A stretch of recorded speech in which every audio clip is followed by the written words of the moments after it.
روزے دار جنت میں کون سی دروازے سے داخل ہوں گے؟ جنت کے ٹوٹل 8 دروازے ہیں اور روزے داروں کے لیے جنت میں داخلے کا ایک خاص دروازہ ہے۔ ان 8 دروازوں میں سے ایک خاص ایسا دروازہ ہے جس میں سے صرف اور صرف روزے دار، روزہ رکھنے والے ہی داخل ہوں گے۔ صحابی رسول حضرت سہیل بن سعد سعدی رضی اللہ تعالیٰ عنہ سے روایت ہے کہ رسول کریم صلی اللہ علیہ وسلم نے ارشاد فرمایا کہ جنت کے دروازوں میں سے ایک خاص دروازہ ہے جسے باب الریان کہا جاتا ہے۔ باب عربی زبان میں دروازے کو کہتے ہیں اور الریان اس دروازے کا نام ہے۔ اس دروازے سے رسول کریم صلی اللہ علیہ وسلم نے ارشاد فرمایا، اس دروازے سے قیامت کے دن صرف روزے داروں کا داخلہ ہوگا اور ان کے علاوہ کوئی دوسرا اس دروازے سے داخل نہ ہو سکے گا۔ اس دن پکارا جائے گا کہ کہاں ہیں وہ بندے جو اللہ کی رضا کے لیے روزہ رکھا کرتے تھے اور بھوک پیاس کی سخت تکلیف اٹھایا کرتے تھے۔ روزے دار اس بلاوے پر چل پڑیں گے اور پھر اس دروازے باب الریان سے جنت میں داخل ہوں گے۔ ان کے علاوہ کوئی اور اس دروازے سے داخل نہ ہو سکے گا۔ جو روزے دار ہوں گے، روزہ رکھنے والے ہوں گے، صرف وہی اس دروازے سے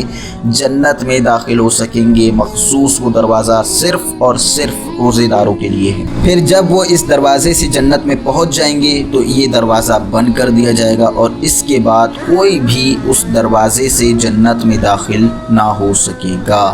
روزے داروں کے لیے یہ عظیم الشان فضیلت بیان کی گئی۔ سے next video, thanks for watching, اللہ حافظ۔